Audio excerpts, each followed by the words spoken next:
Iniciando.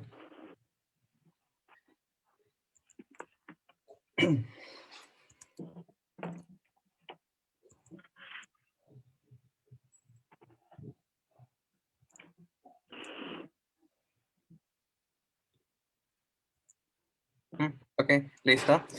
Muy buenas noches a todos. El día de hoy tenemos una sesión más de SRP. Tenemos como invitado al doctor Matías Valdenegro, que nos explicará un poco cómo hacer estudios de posgrado en Europa, ¿no? Bienvenido, Matías. Hola, muchas gracias. Estoy muy feliz de estar acá. Gracias por aceptar la invitación, Matías. Dejo un poco para que nos expliques de este tema el día de hoy. Perfecto. Pues la idea de esta presentación es introducirles un poco a cuál es el proceso de postulación y de selección de programas para estudiar aquí en Europa. Entonces, pues empezamos con un poco de motivación de por qué estudiar en Europa. Pues porque básicamente es un poco diferente a estudiar en Estados Unidos o en Canadá. Entonces, un problema que tenemos mucho en Latinez es que pues hay mucha hipercompetitividad en esos dos países. O sea, todas las personas que quieren hacer investigación en inteligencia artificial quieren estudiar en Estados Unidos o en Canadá, porque ahí están los programas más competitivos. Y obviamente eso hace un poco difícil ser aceptado en un programa ahí, porque el estándar pues sube muchísimo. O sea, hay que tener publicaciones para aplicar al doctorado, que esas publicaciones en las conferencias top. Y pues esa no es la idea, porque pues publicaciones en las conferencias top sería algo que uno aprende durante el doctorado y es el resultado de su doctorado, no es algo que uno debería tener antes del doctorado. Entonces, pues esa hipercompetitividad no pasa en todos los países, porque obviamente otros países son, entre comillas, menos competitivos, pero eso no significa que uno vaya a tener una, una mala educación por eso, simplemente significa que hay menos competitividad. Porque, por ejemplo, uno puede reducir cuántas personas compite si uno aplica, por ejemplo, a Japón, a Australia o a Europa. Y además hay que considerar que los sistemas de migración son muy diferentes en cada país. Por ejemplo, en Estados Unidos, las visas de estudiantes, las visas de trabajadores calificados, tienen muchas limitaciones si las comparamos con las visas europeas. También hay largas listas de espera dependiendo de la nacionalidad para obtener la residencia permanente. Y en general, Canadá es más amigable, pero aún así no es una panacea, diría yo. Mientras que aquí en la Unión Europea, pues existe yo diría que una más amistad a los trabajadores calificados. Por ejemplo, existe lo que se llama la EU Blue Card, que es una visa de trabajo que solamente requiere tener una licenciatura, un bachelor's degree y un mínimo salario. Entonces, si uno viene a Europa a trabajar, digamos, en el campo de ciencias de la computación o data science y tiene un grado comparable a un grado europeo, que generalmente los grados latinos son comparables porque duran muchísimo más en términos de tiempo, y un trabajo acorde al campo, o sea, tiene que ser un trabajo en algo técnico, es muy fácil obtener esta visa y es básicamente un camino directo para obtener la residencia permanente después de 21 o 33 meses, dependiendo del nivel de idioma que uno tiene en cada país. En general, las visas de estudiante aquí en Europa son mucho más amigables. Por ejemplo, en Alemania, uno puede trabajar con la visa estudiante. Uno puede trabajar hasta 10 o 20 horas por semana, variando en cada país. Y si te gradúas de un país, pues tienes acceso preferencial al mercado laboral. Eso significa que si uno, por ejemplo, se gradúa de una universidad alemana, pues es mucho más fácil encontrar trabajo, porque los empleadores obviamente reconocen los grados alemanes, y dentro de la Unión Europea también se reconocen los grados eh, mutuamente. Y también hay visas que son específicamente para graduados de universidades alemanas. Entonces, inmediatamente es muy fácil si uno encuentra trabajo. El país generalmente, o la burocracia, no pone muchas limitaciones en términos de quedarse trabajando aquí en el país. Y también, por ejemplo, Australia tiene un fast track para graduarse en su universidad. Todo eso no es una idea solamente europea, pero también otros países la han adoptado. Pues aquí yo pongo cuál es el proceso general de postulación. Esto es genérico, puede ser en cualquier país. Pues son solo 6 pasos. Lo primero que uno tiene que hacer es buscar programas de posgrado, obviamente, y esto puede ser generalmente máster o doctorado. Y eso generalmente se hace pues en línea. O sea, yo cuando busqué hace casi 10 años, había información en línea, pero ahora prácticamente todos los programas de posgrado tienen un sitio web que indican cuáles son los documentos y cómo se hace la aplicación en línea. Y generalmente la aplicación siempre se hace en forma en línea o en forma virtual. No, ya no hay muchos programas que requieran enviar documentos, por ejemplo, por correo normal.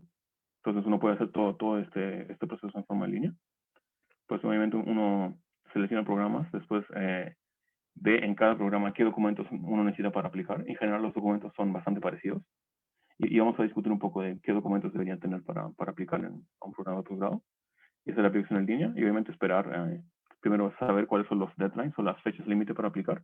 Y después, un par de meses después, ya salen los resultados de qué personas están aceptadas y pues ojalá puedan recibir una carta de aceptación del programa. Y obviamente es posible de que apliquen a varios programas de posgrado y obviamente puede suceder de que reciban varias cartas de aceptación. Y obviamente hay que decidir también a qué programa quieren ir. O sea, esto también depende de en qué país es el programa, el tema del programa, si es algo que les interesa muchísimo o si es algo que es más tangencial a lo que les interesa y qué tipo de financiamiento hay y qué tipo digamos, de proyección a futuro existe en el programa. O sea, eso es una decisión más personal, pero también podemos discutir un poco de cómo se decide. Pues lo más importante antes de aplicar y buscar financiamiento es siempre tener una carta de aceptación, porque generalmente todas las instituciones que financian programas de posgrado, por ejemplo, becas, fundaciones y cosas así, todas requieren que uno esté previamente aceptado en un programa de posgrado. Entonces, el primer paso siempre es aplicar y estar aceptado en un programa. Y pues una vez que uno tiene financiamiento, uno puede financiar uno mismo el programa de posgrado porque pues como la educación aquí en Europa generalmente es gratis, o sea, es un costo muy bajo, costo que cualquier persona podría pagar, pues el único financiamiento que se ofrece es pues para cubrir los costos de vida. Y mucha gente que pues, especialmente de la India, de Pakistán y de México, que vienen sin beca y pues tienen algunos fondos ahorros y que pueden usar para vivir no sé, un año, por ejemplo, en Alemania o en otro país como estudiante, y pues mientras están viviendo, pues buscan un trabajo que pueda darles algún ingreso para poder continuar el programa. Entonces, eso es muy común. Yo diría que la mayoría de la gente que yo he conocido ha hecho eso. No necesariamente están con becas o con financiamiento de su país. Pues una vez que ya se decidió cómo va a financiar el programa de posgrado, pues hay que aplicar una visa de estudiante en embajada y país de destino. Y ahí les pongo algunos tips sobre cómo se hace esto. Y en general, obtener una visa de estudiante, si uno es un estudiante, pues digamos, real, no es difícil. O sea, si están todas las cosas importantes, por ejemplo, estar aceptado en un programa de posgrado, eh, tener los requisitos de idioma. Generalmente, aquí yo asumo que van a estudiar en un programa que es en inglés. Eh, y también tener financiamiento, pues en general una visa no debería ser difícil de tener. El único problema cuando, en términos de visas, por ejemplo, es que si hay algo que falta, por ejemplo, si no tienen financiamiento y no tienen ahorros, pues obviamente la embajada no les va a dar una visa. O si también, si por ejemplo uno usa documentos falsificados, eso también es muy malo en términos de aplicar una visa. La embajada se puede dar cuenta, por ejemplo, cuando le dan documentos falsificados y pues ahí obviamente no te dan una visa.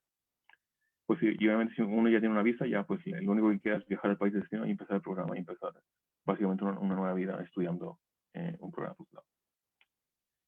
Pues el primer punto es dónde uno debería buscar programas posgrado. Pues aquí yo tengo una lista de los primeros 3 links, son sitios de cada país. Por ejemplo, el DAD es el Servicio de Intercambio Académico Alemán. Y ellos son los que proveen pues la mayoría de las becas para estudiar posgrado en Alemania. Y es una institución pública, pero financiada por el gobierno alemán, pero no es una institución, digamos, controlada por el gobierno alemán. El DAD es un poco más independiente. Y el DAD tiene toda la información que ustedes necesitan para estudiar, literalmente todo. O sea, tienen un buscador de becas, tienen un buscador de programas, tienen eh, formas de contactar profesores, y todos los tipos de tips están en el sitio del DAD. El segundo sitio es Campus France, que es un sitio para estudiar en Francia, y también es parecido al DAD, pero es más un sitio de información. El tercer sitio que se llama Eurachas es un sitio de la Comisión Europea que básicamente es como un portal de trabajo. Entonces, todos los proyectos europeos que requieren contratar trabajadores o investigadores, generalmente a nivel de doctorado hacia arriba, o sea, no financian másters generalmente, pues los ponen en Eurachas y uno puede encontrar, por ejemplo, si un proyecto necesita a alguien que tenga un máster en cierta especialización y que ofrecen, por ejemplo, hacer doctorado en tal área.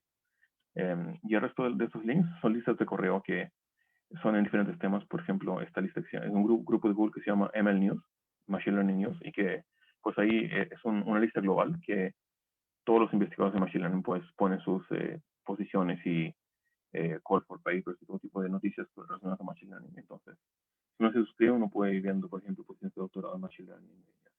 Y también hay un grupo específico en Reinforcement Learning que se llama RList. También existen estas dos listas, la de EU Robotics y la de Robotics Worldwide, que son específicas a robótica. Existe esta lista que se llama UAI, que es sobre Uncertainty en Artificial Intelligence. Y esta última que se llama CVML, que es Computer Vision y Machine Learning. Entonces, dependiendo del tema, pues yo recomendaría que se pudieran suscribir a estas listas y pues ahí van recibiendo información constante. Pues también sobre dónde buscar, pues aquí voy a cambiar la pantalla a un browser. Un minutito. Aquí. Pues aquí en mi página de Chrome, este es el buscador de programas internacionales en Alemania del DAD. Entonces pueden ver aquí la dirección. Y de hecho es muy fácil encontrarlo. O sea, si no pone DAD International Programs, el primer link en Google es este. Y pues este es un buscador que tiene 2000 programas. De hecho es bastante más que hace unos años. Y de hecho el programa de máster que yo hice, pues yo lo encontré aquí, de hecho. Entonces pues aquí no ponen, por ejemplo, qué tipo de curso quieren o quieren un máster. Por ejemplo, en qué lenguaje, si es en alemán, en inglés o en ambos, pues te vamos a poner solamente en inglés. Y en qué campos de estudio. Pues en vez de poner un campo de estudio, pues aquí están todos los campos de estudio, digamos, típicos alemanes, que una cosa importante es que ciencia de la computación pues puede estar en ingeniería, en engineering, o también en matemáticas y ciencias naturales, porque depende de pues en qué facultad está el departamento de ciencia de la computación. Pero en vez de poner un campo de estudio, vamos a poner, por ejemplo, machine learning. Y de hecho aquí, como ven, ya hay varios tipos. Y dice que hay 25 programas disponibles en esta. Y lo pones search y salen la lista de programas aquí.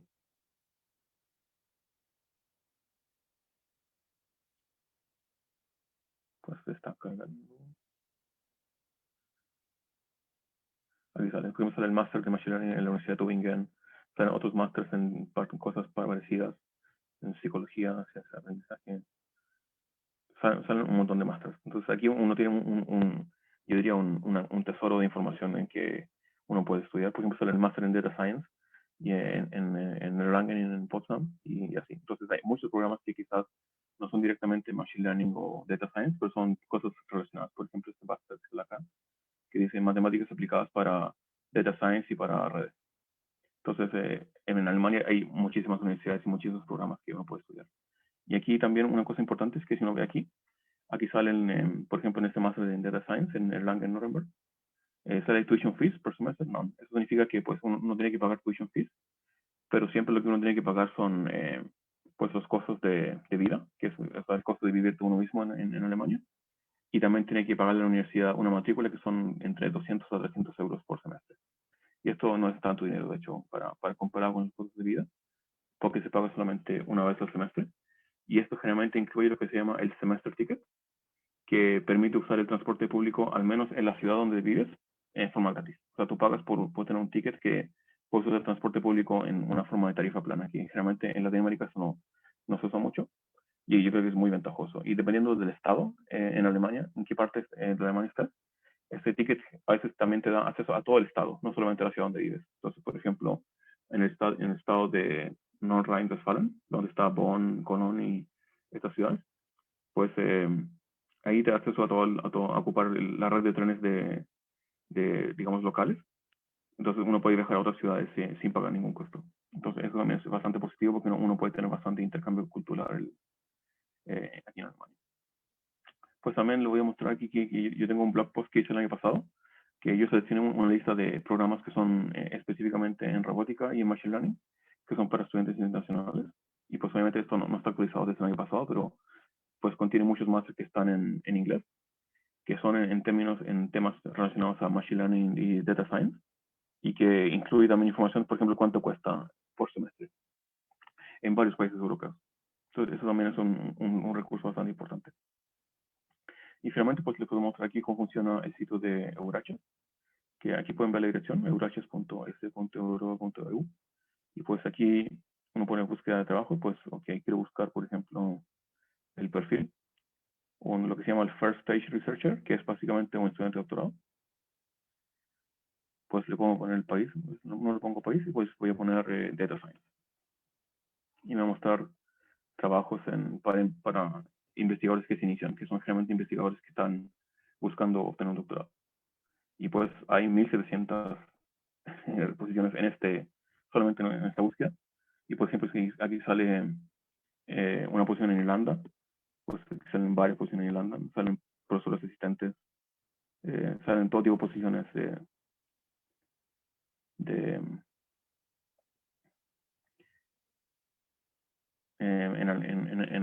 eso es en toda la Unión Europea. Entonces, este también es un gran recurso para buscar pues qué tipo de trabajos o especialmente para posiciones de doctorado. Eh, y lo importante es que este es un portal de trabajo, entonces está constantemente actualizándose. La idea es que cualquier persona que trabaja en proyectos europeos debería em, publicar las posiciones de su proyecto en este sitio. Entonces, las posiciones que están aquí son bastante competitivas. Pues obviamente una vez que uno ve todo el tesoro de información que hay que decidir obviamente qué programas aplicar. Y eso es obviamente una decisión más personal en que uno combina cosas como cuánto cuesta el programa, si hay que pagar tuition fees o en qué ciudad es. Por ejemplo, uno puede tener familia eh, en alguna ciudad y uno preferiría, por ejemplo, estudiar en alguna ciudad. Entonces es una decisión más personal. Pues obviamente una vez que uno decide a qué programas uno quiere aplicar, pues los documentos que generalmente se requieren están aquí. Son primero los certificados de título y de grado, incluyendo los certificados de notas y si tienen ranking, el ranking en la promoción. O sea, todos esos documentos son, no necesariamente les piden todo, generalmente piden el certificado de grado de título, si es que tienen títulos, y certificados de notas, o sea, piden las notas que uno tiene, pero no necesariamente mencionan que el ranking, pero si uno tiene el ranking bastante avanzado en la promoción, o sea, si uno es en el top 10% de la promoción en su programa de pregrado, pues es muy positivo que incluyen también un certificado que menciona esto, porque eh, la forma en que evalúan un candidato, obviamente es un candidato de una universidad que quizás no conocen, y obviamente mirar las notas no dice mucha información porque en Latinoamérica pasa mucho que hay un poco de deflación de las notas, que es muy difícil obtener la nota máxima. Entonces, en vez de mirar si alguien tiene la nota máxima, pues también miran cuál es el ranking de tus notas en la promoción completa, en forma de evaluar en tu contexto local. Entonces, si uno está en el 10 o el 20% top de la promoción, es muy positivo porque eso facilita mucho el proceso de decisión para la persona que evalúa la aplicación. Bueno, y siguiente es un currículum vitae actualizado que debe incluir toda la educación a nivel de universitario, experiencia profesional, cualquier publicación que uno tenga, libros o cosas así, y actividades relacionadas con el tema. Por ejemplo, voluntariado o otros tipos de actividades que uno ha hecho. Y siempre tiene que estar, digamos, ajustado al programa. También siempre si vas a estudiar, por ejemplo, en inglés o en otro idioma, pues siempre te van a pedir algún certificado de que certifique que uno es fluente en ese idioma. Generalmente para inglés te piden el TOEFL, el TOEIC o el IELTS, y generalmente estos tests tienen un puntaje y cada programa pues puede pedir un puntaje mínimo. Y ese puntaje mínimo varía muchísimo en cada programa. Por ejemplo, para el TOEFL generalmente se pide 90, creo. Hay programas que piden hasta mínimo como 70 y hay programas que pues pueden pedir 100, que 100 es bastante alto. O sea, depende del programa cuánto es el mínimo que uno tiene que dar. Entonces, si uno quiere estudiar posgrado afuera, pues tiene que pagar y dar estos eh, test de idioma. También muchos programas piden una copia del pasaporte, o sea, un scan, un PDF escaneado del pasaporte para validar quién está postulando. Y hay algunos programas que he visto que también piden un certificado de nacimiento, a veces incluso traducido al idioma del país objetivo. Esto lo he visto en Francia y no estoy seguro por qué lo hacen, pero pues a veces es necesario. Y también cualquier documento extra que uno puede incluir, por ejemplo, certificados o diplomas de premios. Si han hecho cursos, por ejemplo, eso también puede ser valorado si es que el curso o el certificado premio, pues obviamente está relacionado al programa. O sea, si uno estudia, por ejemplo, Machine Learning y cualquier cosa que tenga relación con matemáticas, siempre tiene es importante mostrar, por ejemplo, si uno gana una competencia o cosas así. Si también tiene cursos relacionados y también experiencia profesional. En términos de experiencia profesional, algo que es culturalmente diferente entre Alemania, pues la Unión Europea en general y Latinoamérica, es que aquí en Europa, generalmente cuando uno trabaja en una empresa y cuando uno pues se cambia de trabajo, la empresa donde uno se está dejando, pues generalmente te dan lo que se llama un certificado de experiencia que indica cuánto tiempo trabajaste, cuáles fueron tus tareas y pues cómo la empresa te evalúa. Y eso generalmente siempre se incluye en una aplicación o un trabajo nuevo. Y también es importante en contextos académicos, por ejemplo, para hacer doctorado, porque de esa forma, por ejemplo, tú puedes demostrar que tienes experiencia profesional. Y eso nos hace mucho en Latinoamérica. Entonces, igual en Latinoamérica uno puede pedir uno de estos certificados, idealmente haciéndolos en inglés, y lo puede incluir uno en la aplicación para el máster o para el doctorado. Pues en general, estos documentos siempre se los piden en inglés. Generalmente aquí en Europa siempre no hay problema si uno tiene documentos en inglés. Probablemente pueden haber programas que piden que estén traducidos a algún otro idioma. Pero generalmente en inglés es bastante seguro de que pues te lo van a aceptar en muchos países. Porque muchos programas de posgrado pues obviamente son en inglés y aceptan documentos en inglés. Pero lo importante es que los documentos que ustedes tienen, o sea, los certificados de grado, los de notas y otros, tienen que ser traducidos de forma oficial al idioma que requiere el programa, generalmente en inglés. Y eso significa que, pues en Chile, el Ministerio de Relaciones Exteriores tiene un departamento que hace traducciones oficiales y que generalmente todos los países las aceptan, pero en Perú creo que funciona de forma diferente. La información que tengo es que uno tiene que preguntarle en la embajada del país en el que uno quiere estudiar, pues, por ejemplo en la embajada de Alemania, y preguntarle, ellos tienen una lista de traductores que ellos consideran, digamos, oficiales, y pues tienes que contactar a ese traductor para que te traduzca tus documentos. Y obviamente esto cuesta un poco de dinero. Pero lo importante es que esto se debe hacer solamente una vez y pues obviamente uno nunca le envía los documentos originales al programa de posgrado. Siempre, si se hace una postulación en línea, pues obviamente es cosa de escanear los documentos y enviarlos como PDF en el sistema de aplicación. Pues es muy importante de que las traducciones sean reconocidas por el programa de posgrado. Pues si uno hace las traducciones, por ejemplo, uno mismo, es posible que no reconozcan las traducciones y pues eso significa que no te van a aceptar o te pueden poner una aceptación condicional que solamente te aceptan hasta que pues obviamente que produzcas las traducciones correctas. Y generalmente cuando uno ya finaliza el proceso y está aceptado, ya está viajando al programa, al país objetivo, pues generalmente la universidad requiere ver los documentos originales. O sea, tú tienes que tomar tus documentos originales y llevártelos al país de objetivo. Y es como una validación final de que los documentos que tú enviaste en forma digital pues son reales. Pues ahora vamos a discutir un poco de financiamiento. Pues como mencioné, en muchos países europeos la educación es gratis, es un costo muy bajo, no es completamente gratis, sí, sino que uno tiene que bajar, pues básicamente cubrir el costo de la matrícula. En general, en Alemania, por ejemplo, esto cubre a todos los ciudadanos y los residentes, o sea, no está limitado a si uno no es ciudadano alemán, igual puede estudiar en forma gratis. Pero algunos países no tienen requisitos, por ejemplo, solamente la educación es gratis para sus propios ciudadanos y para lo que se llama los residentes de largo plazo. O sea, tú tienes que haber vivido algunos años en algunos países para que la educación sea gratis. Y esto pasa mucho en los países nórdicos, no tanto los países ya más del sur de Alemania, o sea, del sur de Europa. Pero en Alemania sí, en casi todos los estados es gratis para todo tipo de ciudadanos para pues, estudiar sin costo. Y en algunos países pues no es completamente gratis, pero el costo es bastante razonable. Y eso también es algo que uno debería considerar en la decisión de dónde estudiar. Y como mencioné, pues siempre hay costos de matrícula que son desde 200 hasta 500 euros, que varían por país, y también incluye tickets de transporte público con la matrícula. Pues, y esto aplica realmente a máster, o sea, en el máster uno tiene que pagar costos de matrícula, pero para el doctorado generalmente no hay ningún tipo de costo, ya que el sistema funciona de forma bastante diferente, y les voy a hablar un poco de eso más adelante. Pues para financiar un máster, generalmente uno puede financiarlo uno mismo, o hay becas específicas para países en cada organización de intercambio académico. O también hay fundaciones políticas que proveen becas. Y fundaciones políticas se llaman fundaciones que están como débilmente asociadas a partidos políticos aquí en Alemania. Por ejemplo, existe la Friedrich Ebert Stiftung, que es un político alemán bastante conocido, o la Konrad Adenauer Stiftung, que son fundaciones asociadas pues a ciertos partidos políticos.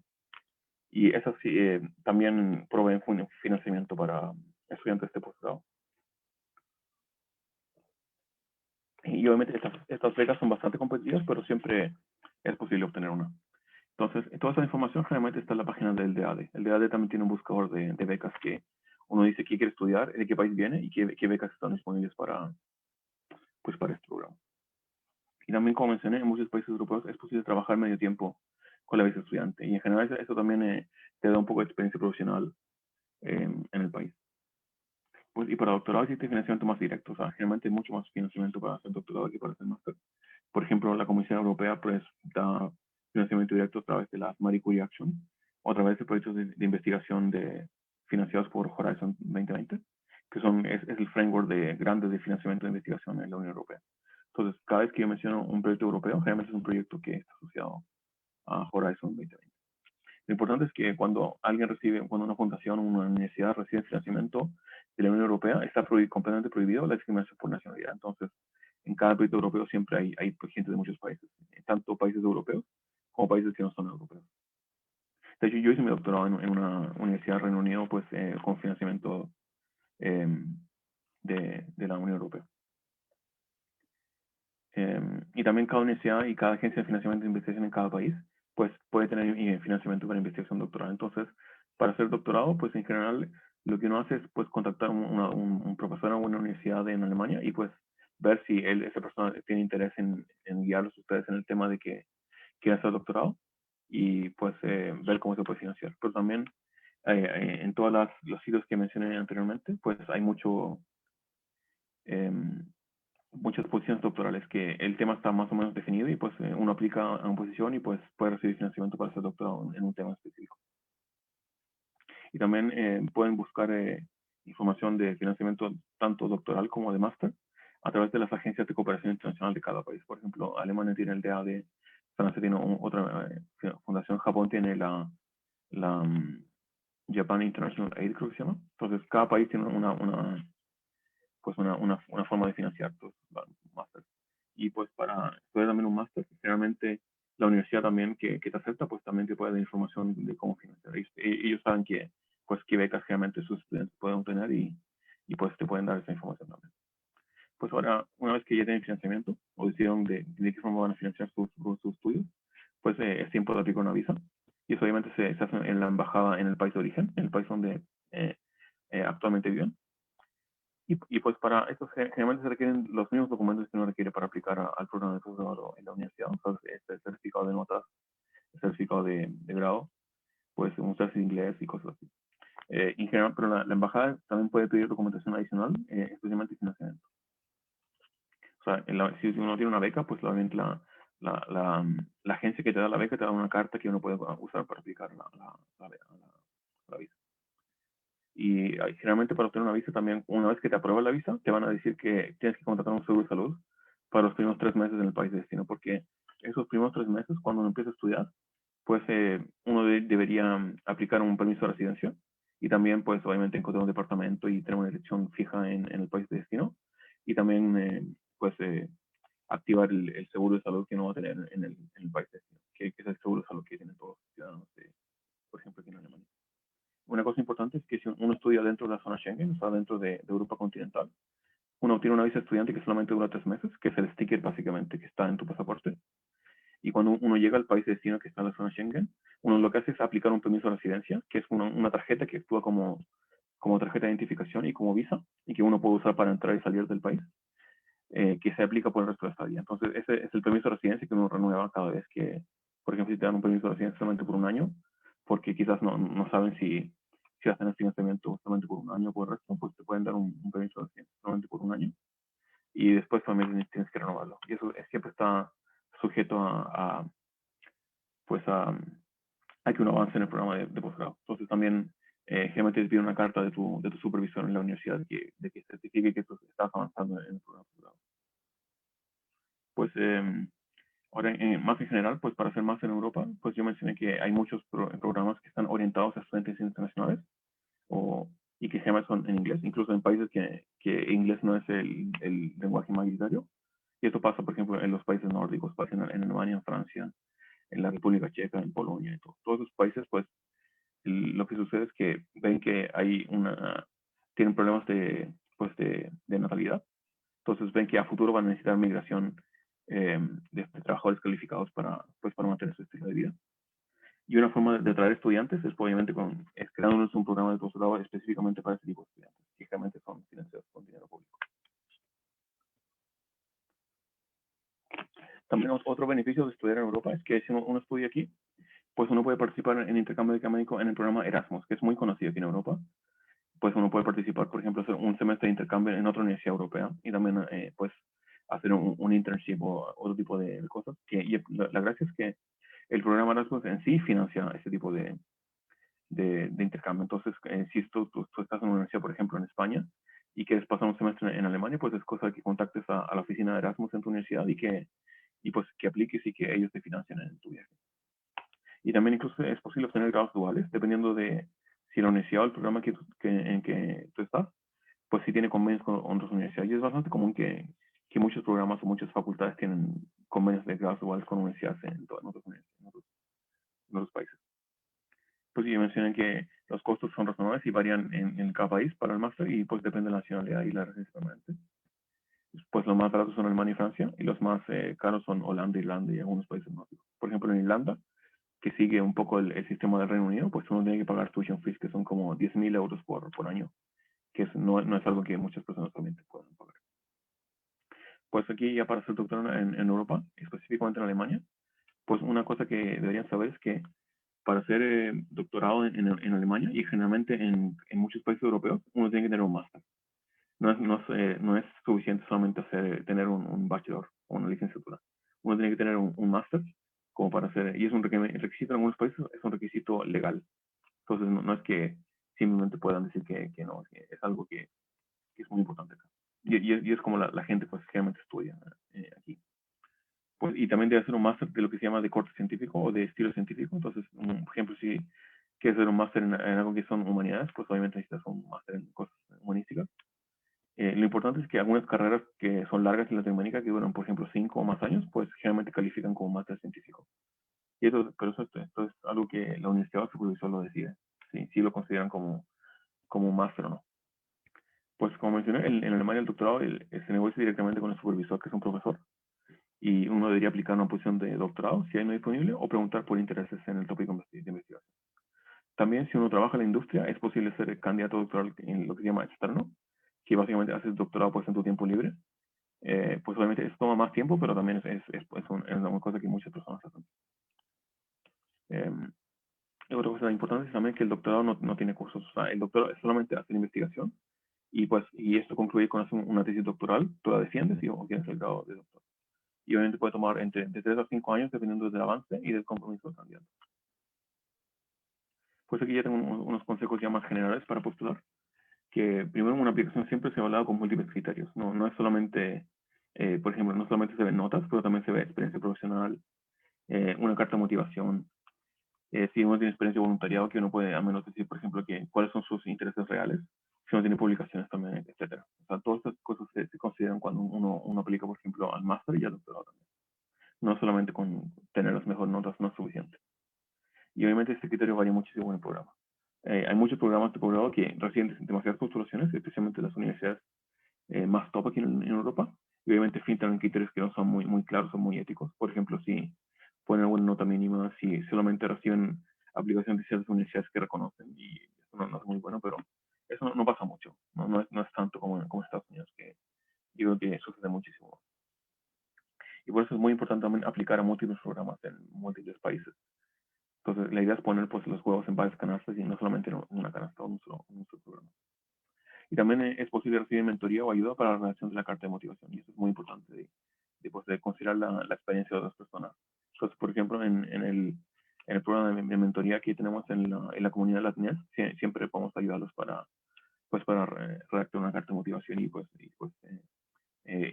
mejorar las posibilidades de que estén aceptados en el programa. Y las publicaciones siempre ayudan, pero obviamente no es la idea de que uno tenga que tener publicaciones para estar programa al programa de doctorado o demás. Porque sin experiencia, obviamente, sin tener un máster o un doctorado, es mucho más difícil publicar. Pero si uno tiene acceso, por ejemplo, a mentoría o trabajar en un grupo de investigación grande que puede llevar una publicación, eso también pues, sirve. Pues yo creo que aquí podemos parar y podemos tomar preguntas, porque las siguientes son temas mucho más específicos y quizás en las preguntas salen. ¿Les parece? Gracias, Matías. Por acá nos preguntan John Abarba si conoces la situación de becarios casados o con hijos, ¿no? Si la esposa también puede trabajar. Em, Eso, o sea, yo conozco, sí he conocido personas que están casadas que tienen pues a estudiar, pues creo que sí, si uno tiene una visa estudiante, pues la esposa o el esposo, pues generalmente también puede recibir una visa parecida, pero también es posible que, por ejemplo, si los dos, las dos personas son profesionales, a veces no es necesario tener, uno puede tener una visa estudiante y la otra persona puede tener una visa más de trabajador calificado. O sea, eso siempre es importante evaluarlo en cada criterio, porque pues lo mínimo que uno puede tener es que si uno viene como con la visa estudiante, pues obviamente tu pareja también va a tener una visa parecida y puede que no permita trabajar o tenga limitaciones, pero si eres profesional, obviamente es posible tener otro tipo de visa, por ejemplo la Blue Card y tener un trabajo directo. Entonces, esto varía muchísimo en cada país. Y ahora, en términos de hijos, sí, eso también es posible y algunas becas también consideran esto, te dan un poco más de dinero, por ejemplo, si estás casado y si tienes hijos, y de hecho te dan, por ejemplo, no sé, 50 o 100 euros más cada mes por cada hijo que tengas, pero obviamente es mucho más difícil estudiar si tienes hijos. Entonces, pero es posible. Yo no he conocido, yo he conocido solamente gente que se casó acá o que tuvo hijos cuando estaban en el máster, no que se vinieron con hijos, no sé si es algo muy común. Pero también hay que considerar que, por ejemplo, si uno se viene aquí y viene con hijos, pues obviamente aquí en Alemania, por ejemplo, es un requisito legal que tus hijos tienen que estar en la escuela. No puedes tú educarlos en tu casa. Entonces, si te vienes a Alemania, pues obviamente si es un plan de largo plazo, entonces puedes matricularlos en una escuela local que también es gratis. Entonces, eso también es algo que hay que considerar que pues en Latinoamérica uno puede recibir una educación quizás buena, pero hay que pagar, mientras que aquí en Alemania puede recibir la misma educación, incluso mejor, pero es gratis. Entonces, todas estas cosas son cosas que uno debería considerar. Yo creo que es más fácil si uno hace doctorado que si se hace máster, por ejemplo. Porque en el doctorado como uno recibe un sueldo pues fijo y ese sueldo también considera si uno es casado y si no tiene hijos. Entonces es mucho más fácil, digamos, moverse con toda la familia. Vale. Eh, en esta coyuntura que estamos viviendo, ¿cómo sería, o sea, cuál sería la situación de los que quisieran postular a estas becas? Tú hablas de la pandemia, ¿no? Así es. Sí, pues eso es bastante complicado porque pues cada fundación decide qué hacen con sus becas. Por ejemplo, el de AD creo que ya está evaluando las becas, pero no está dándolas, o sea, no está decidiendo en esa información, porque obviamente mientras la pandemia esté, muchos programas ya son completamente en línea y pues incluso puedes estar aceptado y empezar el programa desde tu país de origen, ¿no? Obviamente eso no es lo mismo que estar aquí en Alemania. Entonces, yo diría que es una cosa complicada y que hay que ver qué es lo que hace digamos, cada fundación o cada institución que da becas. Algunas fundaciones están todavía dando becas porque es posible ahora, por ejemplo, obtener visa para venir a estudiar todavía. Pero eso obviamente varía en el tiempo. O sea, si la pandemia, por ejemplo, ahora está un poco bajando, ahora que el invierno está terminando, y obviamente en el verano ya no va a completamente desaparecer, pero va a ser mucho más menor que ahora. Pero en el próximo invierno es posible que de nuevo suba. Entonces, yo sé que los programas siguen funcionando, siguen aceptando estudiantes, pero casi todos están funcionando de forma remota. Entonces, quizás eso también lo hace un poco más fácil porque uno puede estar, por ejemplo, 1, 2 o incluso 3 semestres pues, en su país de origen y solamente moverse a Alemania quizás al final del programa cuando uno tiene que hacer la tesis. Pero es muy difícil predecir qué va a pasar en el futuro. Si esto va a continuar o si en algún momento o sea, en algún momento se va a normalizar, pero ¿cuándo? Es difícil de decir.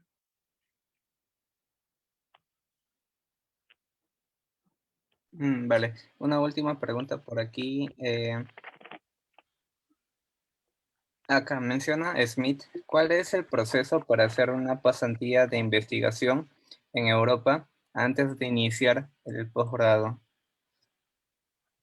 Pues para esto tienes que, pues hay dos opciones. Uno es buscar financiamiento, por ejemplo, a través del DAD, porque el DAD también tiene programas que financian así como pasantías o internships.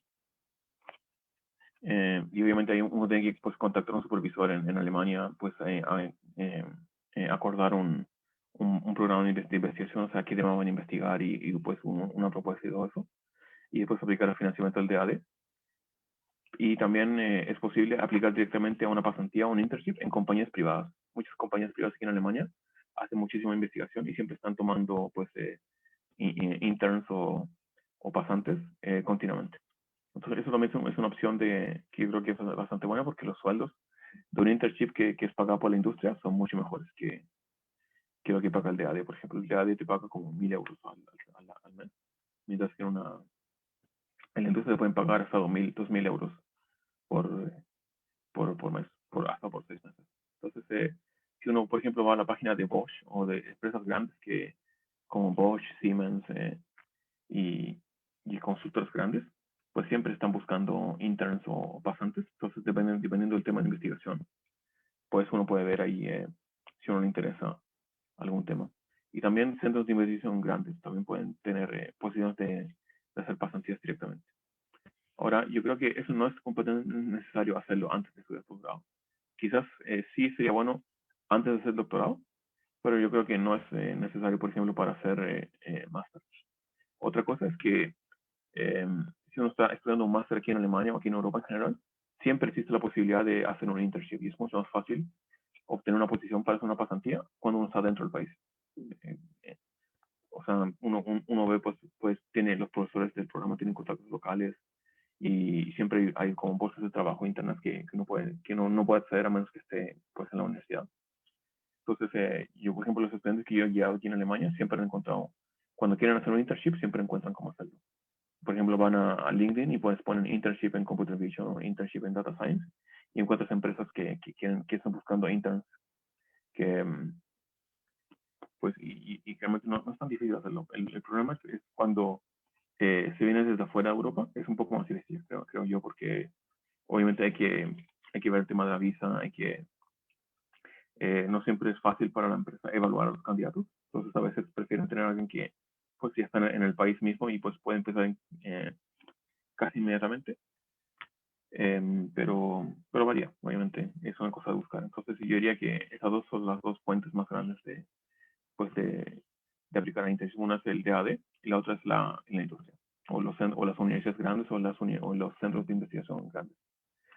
Especialmente los centros de investigación. Por ejemplo, Fraunhofer siempre tiene internships abiertos en diferentes temas. Entonces, uno debería tomar un internship, es básicamente como un trabajo corto. Entonces, es el mismo proceso pues, de aplicar un trabajo, una carta de motivación quizás, un cover letter, aplica con su currículum, con sus certificados de grado, y pues lo llevan a una entrevista y ahí acuerdan pues si es que calza con el perfil, ¿no? Y también existen estos programas ¿cómo se llaman estos research internships que hace, por ejemplo, Facebook o Google o estos grandes, que también pueden tomarlas en Europa. Pero obviamente estos programas son muchísimo más competitivos que uno esperaría. Ok, muchas gracias, Matías. ¿Podemos continuar? Pues sí, pues aquí yo tenía consejos más generales, pues pues ¿qué se busca cuando uno quiere ser candidato doctoral? Pues son tres cosas importantes y como ven, aquí las buenas notas solamente están en tercera posición. O sea, uno no necesita tener buenas notas para ser doctorado. Lo importante primero es tener lo que se llama madurez intelectual y la motivación por la ciencia y el tema de investigación. Porque obviamente cuando en el doctorado es una cosa que uno hace lo que se llama el cutting edge o investigación como de punta, uno está haciendo cosas que nadie ha hecho. Entonces obviamente siempre hay mucha incertidumbre sobre si las cosas van a funcionar. Quizás las ideas que uno tenía no funcionan, pero otras ideas funcionan. Entonces, lo importante es tener una especie de resiliencia o de resistencia al fallo o tolerancia al fallo cuando las cosas salen mal. Y eso siempre uno, pues, cuando las cosas no resultan, obviamente lo único que uno le queda es pues la motivación por la ciencia y la madurez, o sea, en términos de ver lo que uno quería hacer y cuál es la motivación por la que uno quiere hacer investigación. Entonces, si uno, por ejemplo, no tiene mucha tolerancia a fallos, es difícil que uno no se tenga en un candidato como estudiante doctorado. Y lo segundo más importante es que haya un calce o un match con el tubo de investigación y el grupo de investigación. Entonces, eso incluye experiencia personal previa, tesis de máster y cosas. Entonces, por ejemplo, si para el doctorado igual uno requiere programar muchísimas cosas, especialmente en data science, entonces, por ejemplo, hay mucha gente que viene de fuera de los campos de ciencia de computación y y que les cueste programar, y eso siempre es una desventaja para ese doctorado, porque pues obviamente si les hacen una pregunta básica de Python y no saben, eso es bastante negativo, porque siempre van a haber candidatos que siempre saben pues programar bien, porque la idea del supervisor es que les ayuda en términos de investigación, pero no enseñan, por ejemplo, a programar o cosas básicas de lo que del tema de investigación. Pues, ¿y qué deberían buscar ustedes cuando buscan alguien que supervise su doctorado? Y pues eso también eso no está en orden, pero lo más importante creo yo es la experiencia supervisando previamente estudiantes de doctorado. Esto es lo que dice que el éxito pasado garantiza el éxito futuro. Que tenga la experiencia y la expertise en el tema de investigación de interés. Y obviamente no tiene que ser algo perfecto, porque cuando quieres trabajar en un tema que es muy nuevo, obviamente muchas menos personas van a tener la expertise. Pues comunidades, conexiones con la comunidad de interés, por ejemplo, con la comunidad de data science o machine learning, etc. Pues para migrantes como nosotros, también se debería considerar si el supervisor tiene estudiantes migrantes previamente. Hay supervisores que solamente han tenido estudiantes nativos y obviamente quizás no sabe cuáles son las típicas problemas que tenemos los migrantes. Y también es importante saber que uno puede tener más de un supervisor doctoral, lo cual obviamente puede traer conflictos si tienes más de una persona supervisándote, pero también pues te puede traer oportunidades, especialmente con temas interdisciplinarios. Por ejemplo, si quieres hacer machine learning y medicina, quizás es bueno tener un advisor que sepa mucho de machine learning y otro que sepa mucho de aplicaciones médicas. Y también es un backup en caso de si hay problemas con el primer supervisor y pues obviamente quieres cambiar de supervisor. Si no tiene alguien que ya la conoce, pues obviamente es mucho más fácil cambiar de supervisor. Pues para entrevistas, una entrevista es básicamente como una cita, como lo que se llama un date en inglés, que es básicamente ver la conexión entre dos personas. Entonces, la universidad o el supervisor te entrevista y de la misma forma tú estás entrevistando al candidato o al supervisor. Entonces, lo ideal es que en una entrevista uno haga todo tipo de preguntas. Todas las cosas que uno puede preguntar son válidas en una entrevista. Por ejemplo, cuáles son los costos de vida en la ciudad, cuáles son los problemas del grupo, cómo se reúnen, cómo hacen investigación, cómo colaboran, si saben cuántos estudiantes han fallado. Y no es problema hacer una pregunta difícil, o sea, es una entrevista privada, así que nada de eso sale a afuera. Y también hay que considerar, por ejemplo, si uno hace un doctorado, son 3 a 5 años de la vida en que uno se compromete a un tema de investigación, así que obviamente siempre uno tiene que tener toda la información para poder elegir. Y obviamente todos los supervisores están al tanto de que el candidato puede estar aplicando a varios grupos o a varias universidades. O sea, no es algo que uno tiene que ocultar.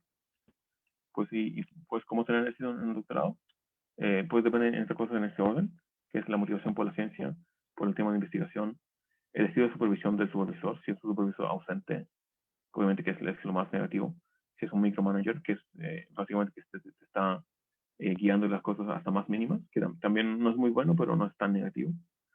Si es un buen mentor, obviamente es mucho más fácil hacer el doctorado, y si tiene un buen apoyo durante el programa de doctorado y la tesis. Entonces, sí te ayuda en términos de tener conversaciones motivantes, pues ver los problemas y solucionarlos, y pues escribir papers, escribir tu tesis, es mucho más fácil para hacer el doctorado. Y eso aplica en general en todo el mundo. También, como para finalizar, la madurez y la experiencia de investigación del candidato es muy importante para el éxito. O sea, si por algo es que se requiere un máster para hacer un doctorado acá, porque yo mismo veo, por ejemplo, cuando solamente tenía una licenciatura, pues no tenía mucha idea de qué quería hacer, pero después del máster yo pues ya tenía mucha más idea de lo que quería hacer, ya tenía mucho más conocimiento y mucha más experiencia en investigación, y pues después del doctorado ya uno ve que otras personas, por ejemplo, que tienen menos experiencia, les cuesta mucho más hacer el doctorado. Pues en general ahora, si quieres hacer investigación en inteligencia artificial o en data science, pues obviamente yo creo que lo es muy importante es trabajar en problemas que son interesantes. Uno siempre debe buscar el propio nicho dentro del campo para resaltar, ¿no? Y siempre considerar el impacto del problema en el campo general y a la sociedad hacia el problema. Porque si uno soluciona un problema que es muy pequeño, que quizás es un problema teórico, por ejemplo, y que no es muy importante para la sociedad, pues obviamente si lo solucionas, no le importará a mucha persona. Pero si uno tiene un problema que es muy importante, por ejemplo, problemas globales o problemas de hambruna, la pandemia, por ejemplo, cosas así, incluso si uno tiene un avance muy pequeño, porque los problemas grandes son obviamente difíciles de solucionar. Incluso si es un avance pequeño, pues obviamente tiene una tremenda importancia y un tremendo impacto. Y esto lo veo porque, por ejemplo, yo hice mi tesis de doctorado en detectar pues basura bajo el agua, usando imágenes de sonar. Y pues yo fui una de las primeras personas que propuso este problema. Y pues obviamente mi tesis de doctorado pues describe este problema en forma extensiva. Y ahora pues recibo llamadas de gente que me quiere, pues que me quiere hacer preguntas sobre mi tesis. Y de hecho hay proyectos europeos que trabajan directamente en este campus a hacer robots que pues recojan basura bajo el agua. Y pues ellos conocen mis papers y de hecho me han hecho llamadas y que quieren recibir mi expertise. Entonces, a menos yo veo que haber elegido este problema, aunque quizás a muchas personas decían es muy importante, pero obviamente la contribución que hice es pequeñita, pero aún así, pues mostrar el programa y simplemente definirlo es una cosa muy importante. Y también no siempre mejorar el estado del arte, por ejemplo, mejorar un porcentaje en un benchmark, no siempre es lo mejor. Siempre definir nuevos problemas, nuevas tareas o nuevos tasks y nuevos datasets es una cosa muy importante. O sea, por ejemplo, si uno piensa, eh, por ejemplo, si yo quiero clasificar cierto tipo de objetos, si no hay un dataset, obviamente capturar un dataset es una contribución bastante grande. Entonces, y toma muchísimo tiempo y en sí puede ser una contribución importante. Y eso pasa, por ejemplo, con datasets como ImageNet y cosas así. Y también, si uno hace el doctorado, pues es una experiencia bastante solitaria, porque obviamente es tu tema de investigación y eres tú el que tiene que solucionarlo, pero siempre uno tiene que tratar de salir de la soledad. Y siempre hay un miedo a hacer lo que se llama el impostor, que es el síndrome del impostor, de pues que uno siempre piensa de que su investigación es de mala calidad, es un fraude, y es algo pues, que siempre hay que estar peleando contra eso. Lo importante es que, por ejemplo, contra el síndrome del impostor, lo que se llama mentorship, la mentoría siempre ayuda muchísimo, porque puedes recibir pues, feedback directo de tu investigación y pues puedes recibir críticas. Y hay mucha gente que tiene miedo a las críticas en su investigación, porque dicen, oh, me equivoqué en algo, pues, pero eso es muy común, o sea, yo me equivoqué un montón de veces en mi tesis de doctorado, y pues son cosas que la gente no ve porque no sabe los errores, porque obviamente uno trata de ocultarlos. Pero lo que es muy importante es que para el progreso científico la discusión es fundamental eh, para todo tipo de progreso. O sea, por ejemplo, si tú tienes un problema, pues obviamente si vas a una conferencia o un workshop, pues obviamente puedes recibir feedback de otras personas que te pueden dar ideas de cómo resolver el problema. Y eso generalmente es como un brainstorming que es muy positivo para el proceso científico. Y siempre como un consejo general, siempre hay que tratar de tener conferencias y workshops. Incluso si uno es estudiante de máster, pues si hay una conferencia, por ejemplo, que es en el mismo país o en la misma ciudad incluso, pues obviamente tratar de atender y hacer conexiones y recibir feedback de reviewers y de otras personas. Entonces, siempre es bueno, positivo conectar con otras personas y hacer networking con otras personas trabajando en temas afines o en comunidades afines como esta misma comunidad. Pues aquí un poquito de publicidad también a la Latina Cinema Organization. Aquí pueden ver nuestro sitio web. También tenemos un programa de mentoring. Y pues yo creo que esto lo conocen porque básicamente yo y ustedes nos conectamos a través de esta organización. Pero siempre es importante saber que pues estamos trabajando siempre para ustedes. Y ya para cerrar la presentación, pues aquí está el link al blog post que yo hice en mi blog sobre una sesión de máster en Machine Learning, Inteligencia Artificial y Robótica en Europa. Entonces yo creo que esa información pues debe ser bastante útil para ustedes. Entonces con esto ya cierro mi presentación y pues puedo tomar cualquier pregunta que haya quedado.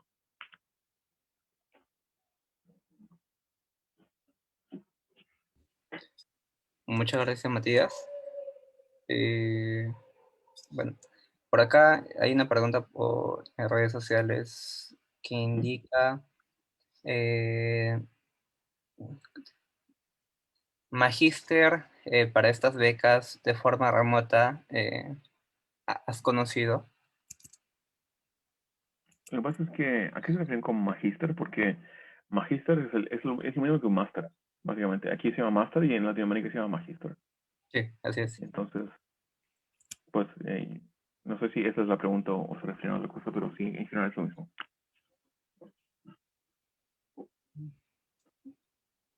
Vale.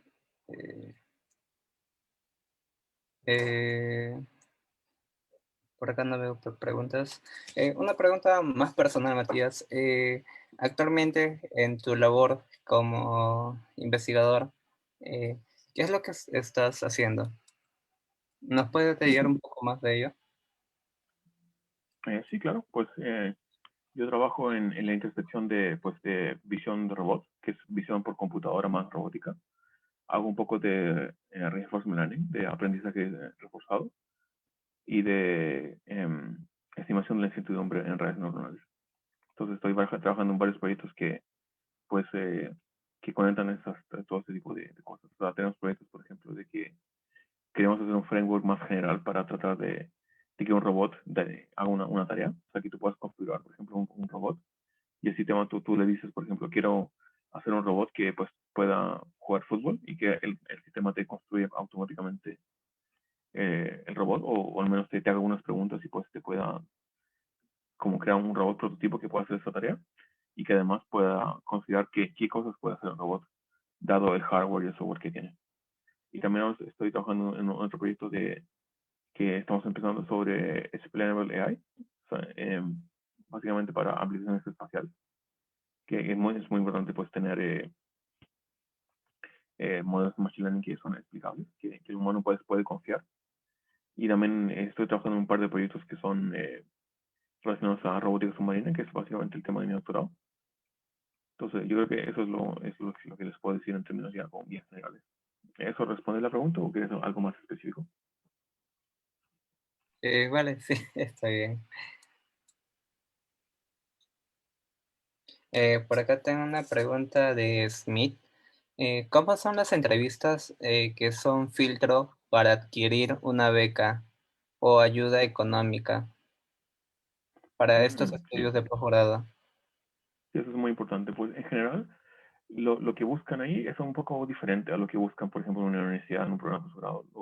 Entonces, en esos como filtros, pues lo que buscan es que si es una fundación o una institución, digamos, privada, pues ellos tienen como un candidato en mente. Por ejemplo, no sé, hay fundaciones, por ejemplo, que financian becas en programas ¿cómo se llama esto? De energías renovables, por ejemplo. Y obviamente la idea es que los candidatos pues estén en esa línea. Entonces, pues el tipo de preguntas que hacen es básicamente cómo calza tu background con el programa de becas. Pero obviamente hay muchos programas de becas, entonces hay muchas cosas que pueden preguntar. Pero en general lo importante lo importante que en general es que pues que uno calce con el objetivo del programa de becas y también a veces haces preguntas pues que tienden a ver si tú vas a terminar el programa de posgrado y si no tienes algún otro objetivo. Porque hay muchas personas y esto yo creo que no es algo muy conocido, pero hay muchas personas que eh, pues aplican un programa de becas, no necesariamente para estudiar, pero sí para, por ejemplo, para poder migrar a otro país. Y esto no sucede mucho, pero sí la gente que evalúa los programas de becas están al tanto de esto. O sea, la idea es que la beca, pues, que no sea una vacación, por ejemplo, a otro país, pero que sí que sea que tú realmente estés motivado, por ejemplo, para el tema en el que vas a hacer el máster y que vas a hacer una contribución de vuelta a la sociedad. Entonces, por ejemplo, eso también implica que muchos programas de becas, hay programas que no financian. Por ejemplo, yo sé que la mayoría de los programas de becas en general no financian, por ejemplo, hacer un máster en business administration, un MBA, o máster en leyes, porque estos programas en general pues no contribuyen tanto a la sociedad, por ejemplo, en términos de investigación o otros temas. Pero sí financian muchísimo másteres científicos, por ejemplo, máster en robótica, en machine learning. Entonces, pues lo que más buscan son candidatos que estén muy motivados por el tema. O sea, que no hayan decidido, por ejemplo, el día anterior estudiar esto, pero que tengan, como por ejemplo, un background que sea acorde a lo que, a lo que el programa de becas quiere financiar. Por ejemplo, si tú dices, ok, quiero estudiar Machine Learning, pues obviamente tienes que mostrar que tienes algo hecho en Machine Learning y puedes explicarle al comité por qué quieres hacer Machine Learning, o sea, cuáles son tus objetivos a largo plazo. Pues ok, tú quieres estudiar un máster en Machine Learning para después hacer doctorado, y el doctorado pues quizás ya tienes un tema, una área de investigación que te interesa, y uno debería saber cómo esto pues afecta a la sociedad. O, por ejemplo, yo digo, si yo quiero decir, ok, yo quiero estudiar Machine Learning pues, para ser doctor en robótica y pues para aplicar Machine Learning en robótica, pues para después construir robots, por ejemplo, que ayuden a la gente de edad o robots que, por ejemplo, que pueden contribuir a pelear contra la pandemia. Esas son buenas motivaciones. Hay gente que obviamente que yo conocí incluso gente que tiene becas y que la razón por la beca no es muy buena. O sea, yo una vez conocí a alguien que estudió, que está haciendo doctorado en economía y que su motivación para hacer el doctorado es simplemente de que, pues siendo doctor, pues puede trabajar en un banco grande o una institución internacional y recibe un salario más alto. Entonces, esa no es una buena motivación, por ejemplo, para tener una beca. Entonces, la idea es que uno pueda mostrar, por ejemplo, compromiso social, tener un futuro claro. Un futuro claro significa que uno tiene al menos una dirección en la que quiere irse, no estar como, si uno pregunta, por ejemplo, ¿por qué quieres hacer este máster? Pues porque quiero aprender Machine Learning. Uno obviamente tiene que tener un poco pensado qué quiere hacer a futuro, ¿no? O sea, no tiene que ser un plan concreto, pero sí tener una idea. Y obviamente estas ideas son un poco vagas, entonces por eso tiene que haber un panel que evalúe cuál es la motivación. Y eso también es un poco subjetivo, obviamente, siempre. Especialmente en los programas de becas que son pues muy buscados. Entonces, al final, como gran consejo, pues siempre tratar de mostrar pues la motivación de por qué uno necesita esa beca. No simplemente porque uno necesita dinero para vivir, pero también porque tiene quizás un plan más allá de lo que la beca bueno, pues puede dar.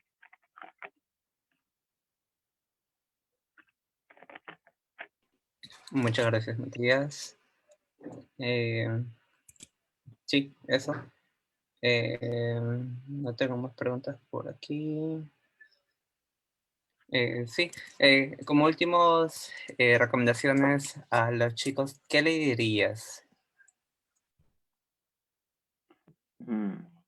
Pues si quieren estudiar acá, pues yo primero que diría es pues motivarlos a que si tienen el deseo de pues de seguir una carrera profesional más avanzada, estudiando posgrado, pues obviamente yo diría que cualquier persona puede estudiar posgrado. O sea, generalmente las dificultades son solo en términos de financiamiento, eh, en términos de que obviamente no hay dinero para financiar a todos, pero obviamente eso no significa que uno no puede estudiar. Y lamentablemente pues en Latinoamérica tampoco no hay tantos recursos para estudiar temas avanzados.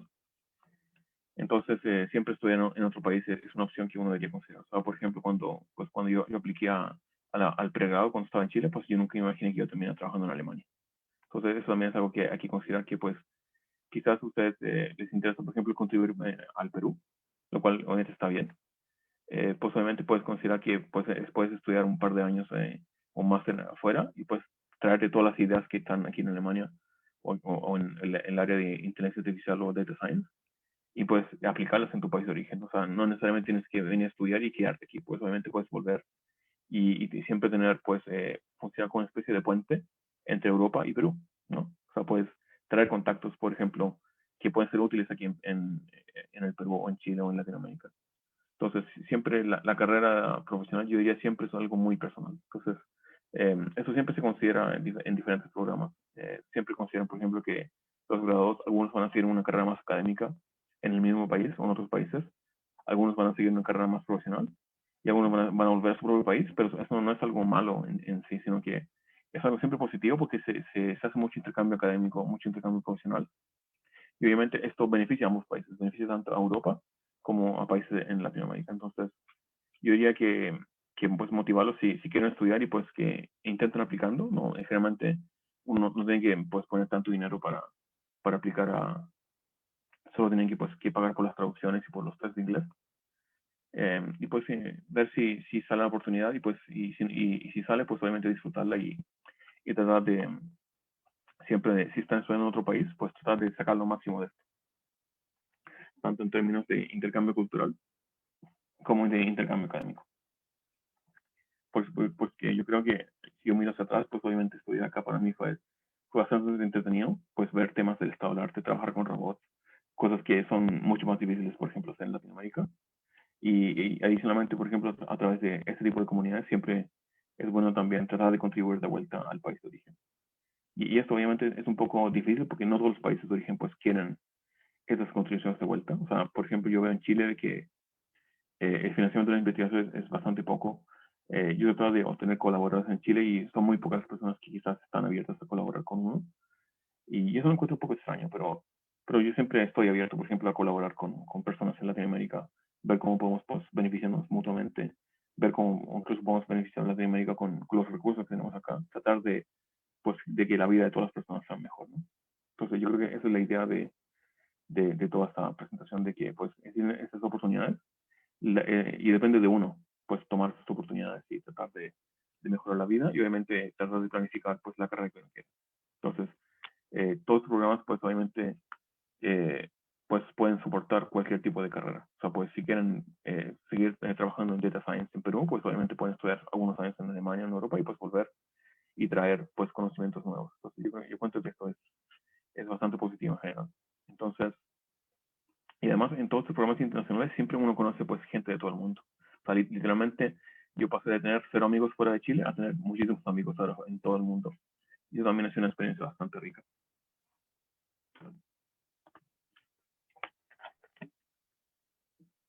Muchas gracias, Matías, por todos estos consejos. Eh, Pueden seguir a Matías en sus redes sociales. Entiendo que este es tu GitHub. Sí, Por ahí están aquí también nos en la está primera slide. dejando sus Sí, correos. Y bueno, creo que también te pueden encontrar por LinkedIn, ¿no? sí, Así que también. Sí, muchas gracias, Matías. Esperemos de que podamos seguir difundiendo más estos conocimientos. Siempre estamos por supuesto. abiertos, ¿no? De todos los Sí, profesionales que estamos interesados en esto.